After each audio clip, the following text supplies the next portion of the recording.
Hello and welcome everyone, I am Madals and welcome to some more Heart of the Swarm beta action.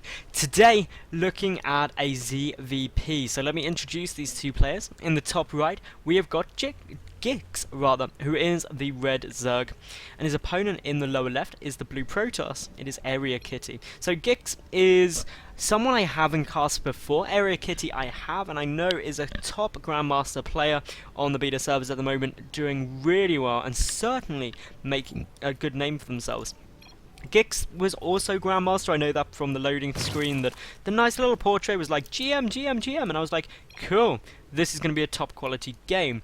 It's a normal length, it's nothing too cheesy as far as I'm aware, nothing too massively macro long, just a good solid game as far as I am aware, and as such I'm excited. So remember everyone, like the video, leave a cool comment, and of course subscribe if you enjoy my casting. You can actually click something down here-ish, like bottom right of the screen, where you can find my channel and subscribe if you don't, which would be cool because I get up games every single day of the week, at least one, usually a couple, and as such that just means there's a lot of cool StarCraft happening around this general vicinity of the interwebs, and therefore you should do. So yeah, we've got a little bit of chat going on because not too much exciting is happening. giX is likely to just go for a spawning pool about now, there we go. I was trying to guess it by the minerals, and he unfortunately didn't chuck it down quite at 200, which makes me a sad panda. And yeah, apparently giX not liking it against Protoss, which Kitty responds with, that's how we felt with Broodlord Infestor. And that is just somewhat to say the Protoss is pretty good at the moment in Heart of the Swarm. A lot of Zerg players are struggling a bit, but there are plenty of great compositions Zergs can go for. Even if it's just something in the form of Roach, Hydra, Viper, it's good. Alternatively, Swarm Host Corruptor is very strong. But one of the things that a lot of Zerg players have been struggling with is very late game Protoss Sky Toss. And the reason for that is just that this Tempest Void Ray carrier composition is just so strong. Chucking a few High Templar, it's nigh on unbeatable. But the question I pose to a lot of Zerg players is, if a Protoss player has sat back, or a Zerg player, and if a Protoss player has sat back and taken all that time to get up that Sky Army, and also the High Templar in there as well, you're probably looking at like a 20+ minute game. And if you, or at least sort of like 15 to 20 minute mark, let's be fair, that's a long period of time where they're going to have very little and be very risky in terms of what they've got to defend. And if you really try and punish that, then you'll never get to that stage of the game. You can't sit there and say, it's like a Terran when they go mech, and letting them just happily turtle up to a 200 mech army and then being like, this army is pretty strong, hopped up, I'm going to struggle to kill it.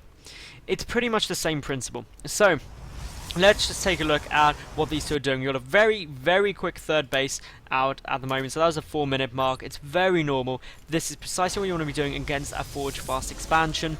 The Natural Nexus is now up for Kitty, and Kitty's one of those players who actually is sticking with Forge Fast expansion. A lot of Protoss players are actually choosing to go for some kind of gateway opening in order to really utilize the Mothership's core ability to be aggressive early on, and it can be very potent against Zerg. So something, if you are a Protoss player and you want a different style of play, you want to see really shake things up against Zerg, try that. Usually a 1 gate expansion with a Mothership core can be really good.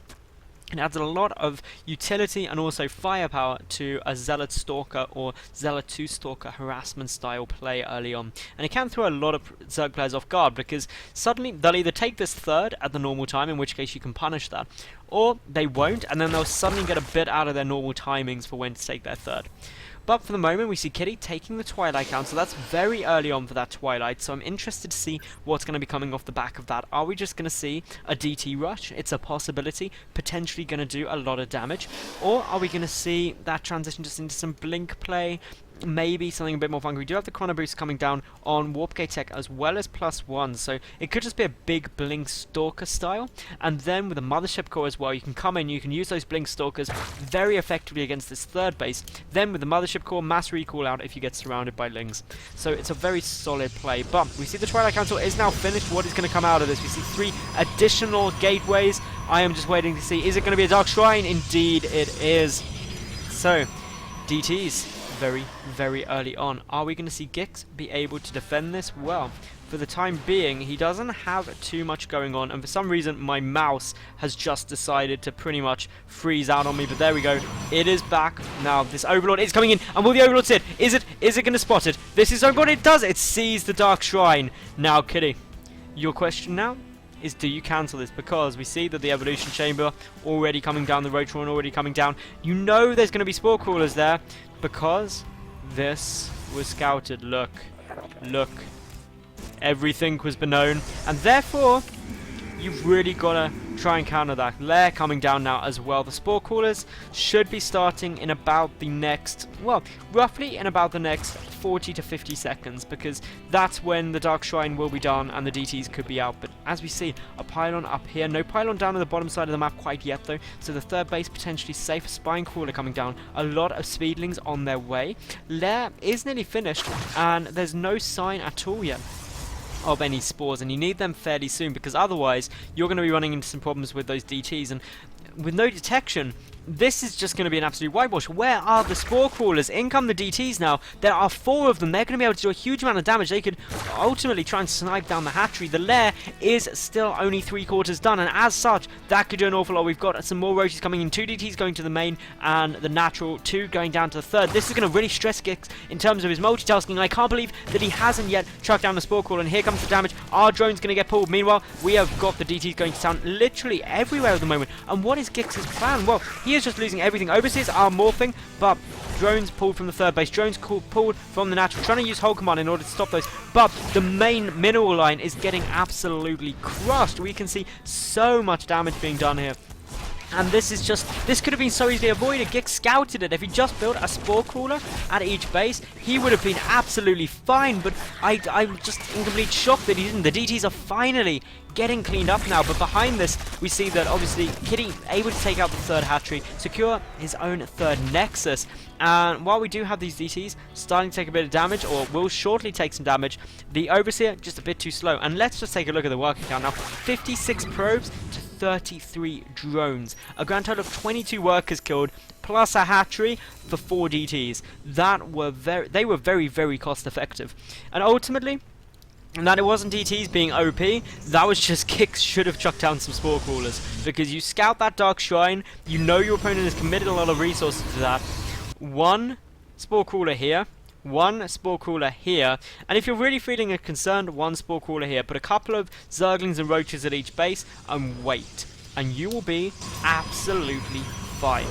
So, what we've got now is Kitty with what can only be described as an astounding lead. This counter aggression from giX is going to have to do oh so much. It is going to have to be absolutely legendary. I will want to, for this to work and for giX to come back into this game, I want to be talking about the counter push giX did for at least a couple of weeks before I'm like, yeah, that was good, that was amazing. But unfortunately, with this incredible wall off, these cannons are some of the most secured cannons I've ever seen. There's just a wall of gateways, followed up by a wall of pylons, followed up by the cannons. That is very, very nice looking, and the counter aggression just isn't coming down. It looks like instead giX is going to just try and catch back up, but he's still behind. He's still 10 workers behind the Protoss player, and meanwhile we just see that the robotics facility coming down, loads of additional gateways. I believe the gateway count is now up to something quite ridiculous. If I select them all, we are up to what is indeed 10 gate. So this is 10 gate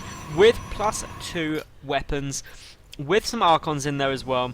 This push is going to absolutely kill. And the only hope giX has is he gets a huge number of units out and scouts it very early. But unfortunately for him, he doesn't have control of this watchtower. He doesn't know what's coming. He isn't aware that this push could be coming down. He doesn't even know that this third base is here right now. He has just been so thrown off by those DTs early on that ultimately this is very, very unfortunate for him. But Kitty just showing complete dominance, holding back, sniping off overlords, trying to make sure that he has got all the vision that denies all of the scouting or any knowledge of when this push could be coming. And giX now just forced to make more and more units. Infestors are out, but as we all know, Infestors in Heart of the Swarm are nowhere near as strong as they were in Wings of Liberty. We now see 2 more Archons morphing in. We've got more Zealots coming down. Church is not done though, so that means they can't close up the distance too early.